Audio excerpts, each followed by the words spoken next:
Fear the Walking Dead Season 4. So I watched Season 3 after having dropped out after Season 1 and 2 because I wasn't super into it. And someone was like, Season 4 is like a complete reconfiguration, retooling, reboot, soft reboot, whatever. And I was like, well, I can't, you know, if I'm going to check that out, I got to check Season 3 out, which I'm so glad I did because I loved it. I talked about it in another video. I'm going to talk spoilers here for Season 4.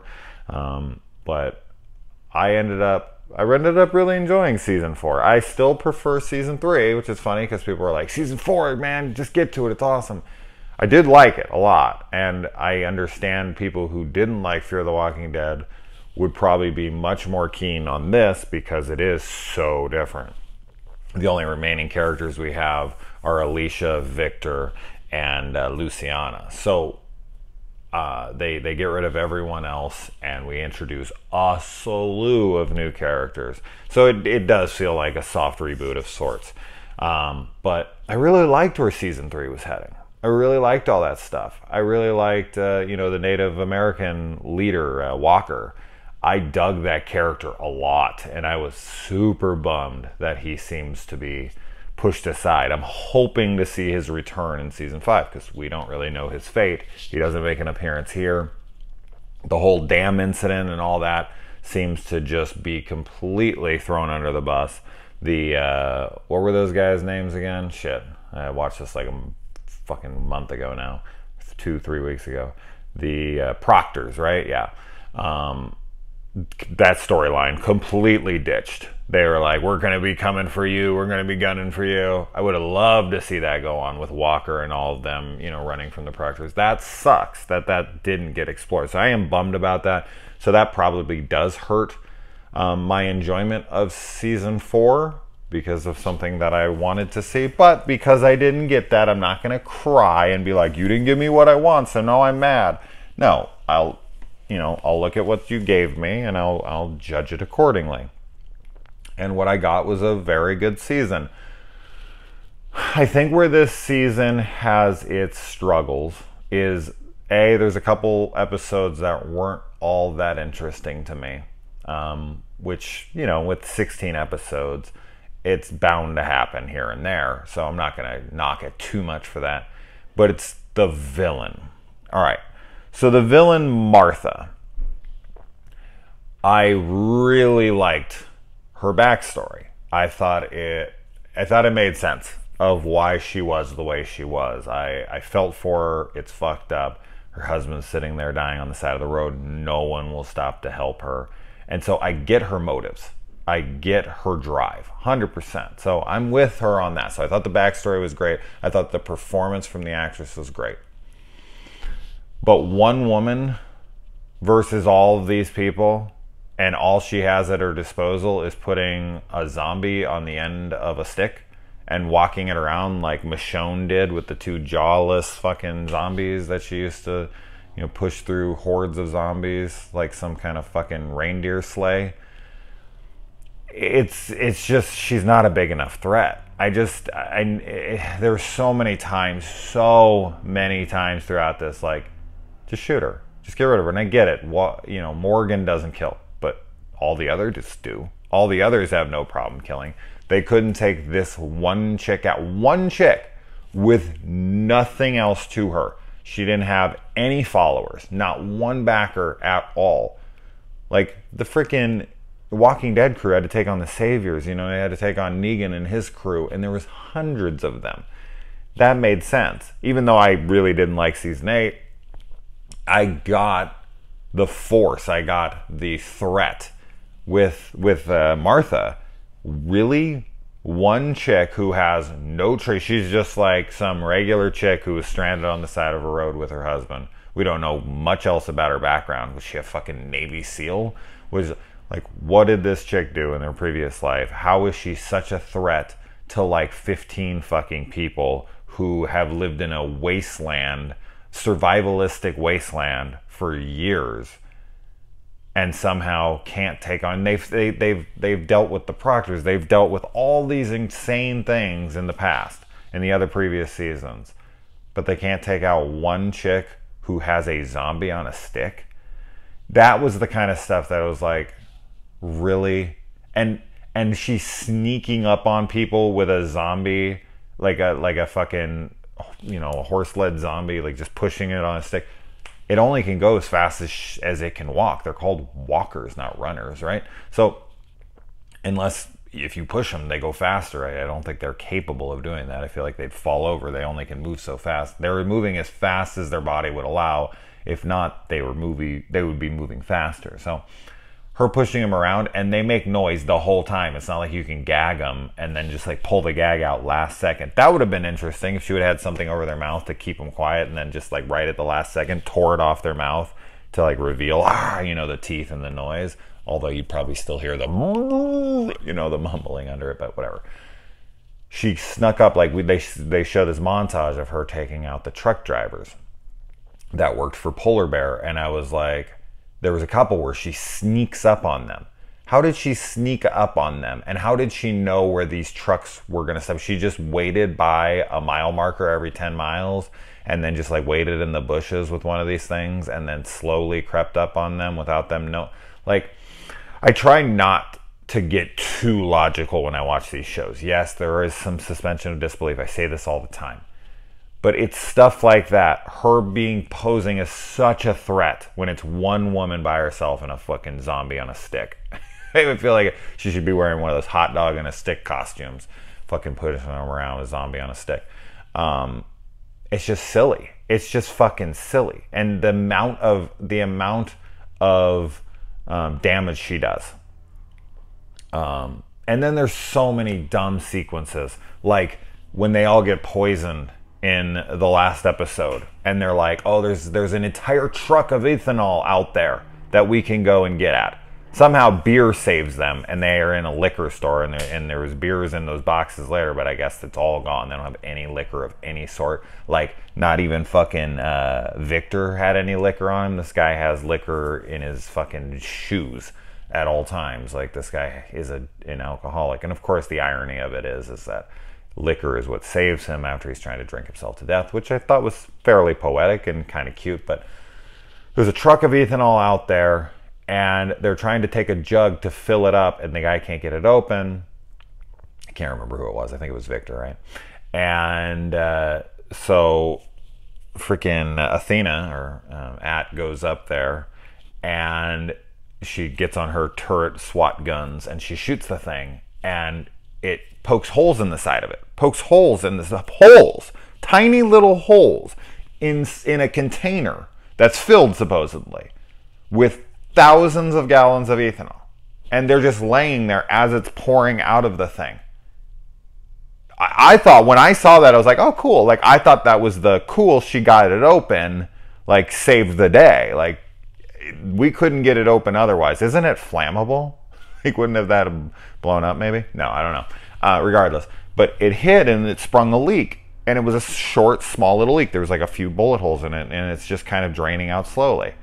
And I'm like, sweet. Like, that's the savior of the day. And then it cuts and they're still sitting there sick. And I was like, well, I don't understand why they're not like better. Or how long does it take? And they're like, they call Morgan and they're like, oh, we destroyed the ethanol.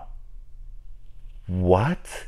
You couldn't take the fucking jug and stick it under the bullet hole that's pouring the liquid out? That entire tankard, completely emptied through those 4 little holes so fucking fast that you couldn't bring the jug around. You guys ran out, defeated zombies, and were able to get up and walk back into the place, but you didn't have enough strength to take the fucking jug or even your mouth and put it under the thing? Really? And even if for some reason that was true, they couldn't get there fast enough to get the jug under, wherever the lowest bullet hole is, there's still ethanol in that part below. Like, it's a circular container. So unless the bullet hole came up from under and it drained all straight out, even that would have to fucking have it funneled. But whatever, let's just say it was there. No, there would still be a ton of it below the line of the shortest bullet line. So that, I was just like, okay, you can still fucking get some out of there. Like, it's not completely empty. but you really couldn't under that bullet hole? That just was dumb. Okay, I'm beating that with a horse. I'm beating a dead horse here with that one, but fuck, that was stupid. And the fact that she pulled, like, Morgan opened up the window and she pulled his arm and they crashed, and then she was sitting above him and it's like, I'll kill you if you don't kill me. And it's like, with what? You don't have anything. What are you killing him with? Morgan, this is like that all stuff. And it sucks because I think she gives a great performance. So I don't want to take anything away from the actress, but she's not a very good villain. It's actually probably the worst villain I've seen in all of The Walking Dead. Now, okay, getting away from stuff like that, I did, it's not like, okay, no. Let's stay on track. But things I really did like about this season. Love the solo episodes. Like, Morgan has a couple, and then the Alicia and Charlie episode, because that's a great episode. Alicia and Charlie are stuck in a house, and I loved the opening. I want to say this really quick before I forget. The opening title card, where like every one of them was different, and it kind of was going with the theme of the show. So like, you know, it would show scenery, and during the episodes where like the hurricane was hitting, that all would be under rain and wind, and shit would be blowing around. I thought that was so cool. Loved that intro stuff. But yeah, so Charlie kills Nick, and here's Alicia, or his sister, and she's having to be locked in a house with the person who killed her brother, and has the ability to kill, like, is trying not to kill her, and it's giving every reason for them, for her to kill her. And they even get stuck in the basement, it's filling up with water, and she was like, kill me now, and puts a gun to her head. That whole episode was great to me. It was great tension, it was a great setting, putting two characters that should not be together in the same setting and locking them in there and putting all this danger on the outside. Loved it. And the best episode of the season, which I think was episode 5, was John Dory. One of probably the best new character of the whole show, played by Garrett Dillahunt. His solo episode where he meets Jenna Elfman's character, June, and their little love story there, and him in his house and all that. That episode is fucking premier Walking Dead stuff. Like, one of the better episodes of the Walking Dead franchise, in my opinion. Loved that episode. So a lot of good solo episodes. I like the introduction of Wendell and Sarah, the truck drivers, and then the beer brewer, the fucking, what is it, like, beer, oh shit, I can't even remember the fucking name of the beer that they create for him. It's something really stupid. But yeah, we got Maggie Grace, Jenna Elfman added to the cast here.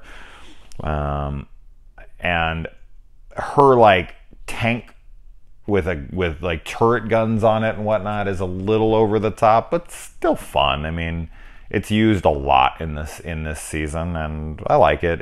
I don't know where she got that many bullets and why they seem to always have gas, but as I said, that's the kind of stuff you got to suspend disbelief for. And what else did I want to say about this season? I should probably take notes at some point. I really loved all of the conflict that was happening in season 3. I thought there was so much great stuff going on at the dam, going on at Jeremiah Otto's camp versus the Walker tribe and all that. Or, well, I don't know if it's the tribe is called the Walker tribe. I don't know what their tribe was called, but the Walker and his people, like them having to come together after Jeremiah was killed and all that. There's such great tension, bringing them over to bringing the daughter over to the dam, and the dad being there and him being like wanting his daughter back, and she has been bit on the way. There's so much great drama in that season, and the threat is real. Like the two clans going at each other, fighting over their land. Then the wall, the big freaking dam, the fight for water and resources, which that would be the biggest fight in The Walking Dead, would be resources like water. I don't know why you can't just go out on the backside of it and just drink from the lake.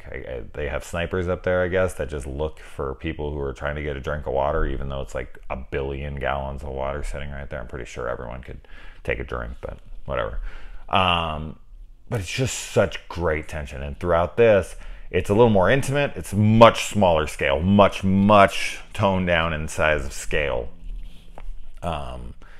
And I really hope in the season 5 that Walker comes back. That would be so exciting for me. But I want to see a hell of a lot more of John Dorie, especially. That's definitely one of the better new characters, as I said. Morgan coming in, I liked it. At first I was iffy about it because I wasn't a huge Morgan fan, and the whole like I don't kill thing. He's the Batman of the group. But as the season went on, I liked it. I liked his message. I think it was better explored in this because it was more focused. He kind of took over as the showrunner. He kind of took Alicia's spot, and he became the main character here. And I do like how they play around with that, and how, he saves these people, like Wendell and Sarah. I think they were bad guys. And they even leave him for dead with the beer making guy. Can't fucking remember his name right now. Weird. But they leave him on the car, and he's out there, and he forgives them, and he pulls them onto the team, and they become good people. So his message, it does work in this much better, and I like how it was explored. So I'm really looking forward to season 5. I want to know your guys' thoughts on this. If anyone still watches this show, I know a lot of people are like, they made a 5th season. I think it very much was warranted after the end of season 4. Now they're going to help everyone out. Those boxes on the side of the road, not sure how they survived the hurricanes, because Polar Bear and his crew were kind of killed off by Martha there a little while back. And still those are not soggy and washed away. And what do they do during any weather conditions? Cardboard boxes probably weren't the best option there.